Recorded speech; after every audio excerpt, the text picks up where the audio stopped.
Coach Lopez went on Ariel's show, and I really liked it, but I really like him. I feel as though Coach Lopez is misunderstood and gets a bad rap, and I also feel that I know why. He looks like a mean, scary guy.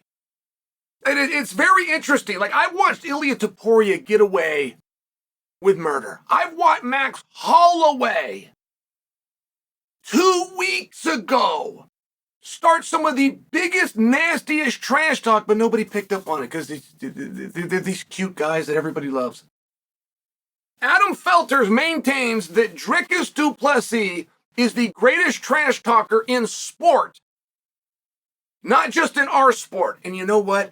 Adam might be right, but nothing. You guys don't think of Dricus as a heel because he's such a handsome guy. It's the same reason Ilya is having a hard time getting over with heat. It's the same reason that Max can do anything. Just he's only going to get cheers. He's going to get cheered in Dustin's hometown. People just like him. But I want you to keep this in mind because Coach Lopez comes out and he hits something. He hit this nail right on the head. It's obvious and it's true, but there was a brilliance in him saying it. What he said. Don't forget, Coach Lopez is training Ciryl Gane. Coach Lopez is getting ready for another world title fight with one of his athletes. And he's on Ariel's show. And he said, never in the history of our sport has anybody had more pressure on them than Tom Aspinall. And it's true. At least I can't think of anyone that's had more. And I know that the short-term memory is a real thing within this sport, but it was funny that Coach Lopez said it because Matt Brown did a piece the same day, either 2 hours before or 2 hours after. Matt Brown said the same thing. Matt Brown went as far as to say the entire heavyweight division hinges. And we feel it over here at Bad Guy Inc. We tell you guys, you're not, it's turning the page, closing the chapter of Jon Jones is not possible if you bring in a common opponent of Jon Jones, which is why over at Bad Guy Inc., we told you the phone calls were out and the fight has been offered to Ciryl and Tom, but we predicted that perhaps that would be taken back. And there is so much on Tom for this. It's very interesting that you call it out. Now, Coach Lopez called this out for very simple yet very brilliant reasons, which he just removed all pressure from his athlete. And pressure is a word that gets thrown around to you guys a lot. But an explanation of why it matters is pressure creates a fatigue. It creates a chemical release. The same as adrenaline, the same as excitement, the same as fear. It creates a release. And it can paralyze you. Pressure's a very interesting thing. Give you a quick study. But this was done and is nationally published with people that are trained to be police officers. They become a police officer. They find themselves in a situation. They've drawn and they're staring down a bad guy.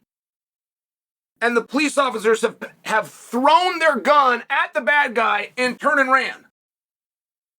And it's just that fight or flight is very real. It's the only reason I bring you the story of that study. Like, this is a very real thing. And you don't really know what kind of guy you are until you find yourself in that position. You might handle it much better than you thought. You might fold. But it's real. And I'm excited about it. I'm excited about it because I'm excited about Tom. I'm excited for this new era in heavyweight. I'm excited to have a heavyweight champion, which becomes the face of the company. Every fight company ever, right? This is the heavyweight belt. That's the one Muhammad Ali had. That's the one Hulk Hogan had. That's the one Stone Cold Steve Austin had. That's the one Mike Tyson had. It's the heavyweight championship. And I'm excited to have a heavyweight champion that actually wants to fight. that wants to compete, that wants to come and speak to you, the public, and meet you and share things with you and be part of the community. I'm excited to have a heavyweight champion that comes to events that they're not fighting at. They're there because they enjoy the event and their presence makes the event feel bigger. I'm excited for all of these things. But, and I do feel, right? And Coach Lopez knows, I'm cheering for Tom. He understands that. But I like it for Tom because if Tom can get through this, in theory, he could get through anything. And I used to deal with this, guys. The mental side of it was so big. And I didn't want it to be. I don't want to admit it was big. But it was.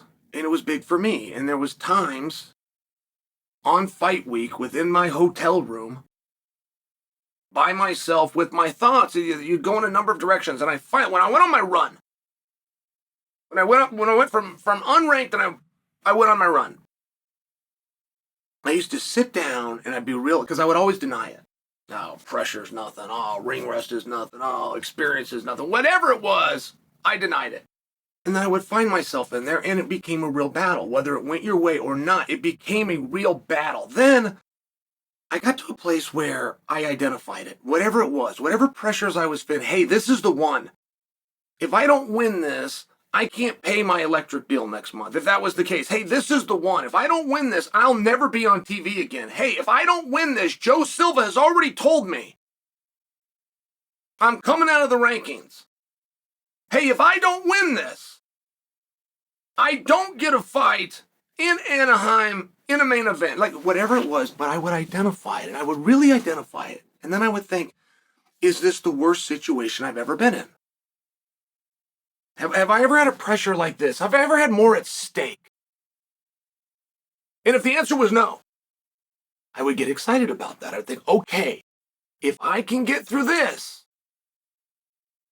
can I even perceive anything to be worse? Can I even perceive a situation worse than not being able to pay my electric bill in a month, being off of TV, coming off the rankings, and having my career in the big time over? Can I even perceive, okay, because if I can't, then at least in theory, if I can get through this successfully, the next time I'm sitting in a hotel on fight week, whatever the situation, I will know I've already overcame more.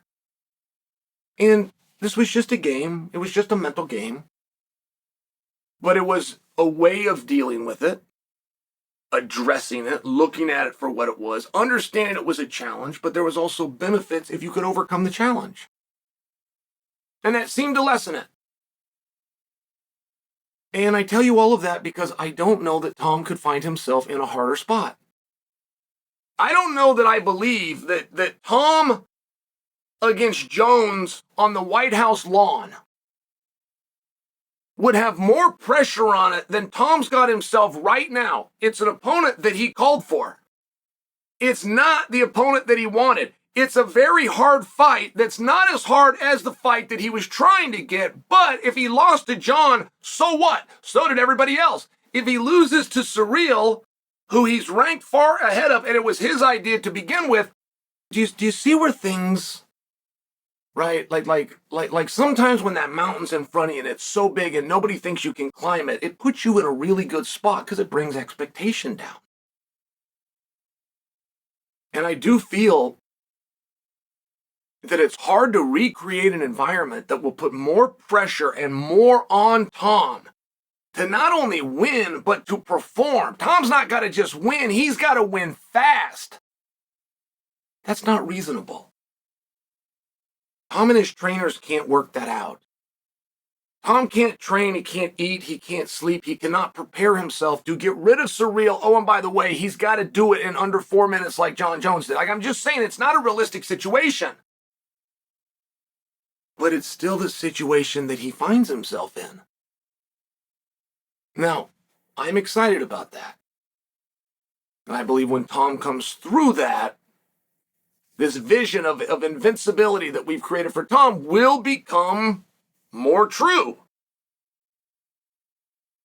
But to act as though right? I mean, Tom was getting ready to fight the GOAT at Madison Square Garden in what would have been the biggest heavyweight fight of all time, possibly the biggest fight of all time. I don't believe when the final numbers came in, it would have beat Khabib and Conor, but many people think that it was.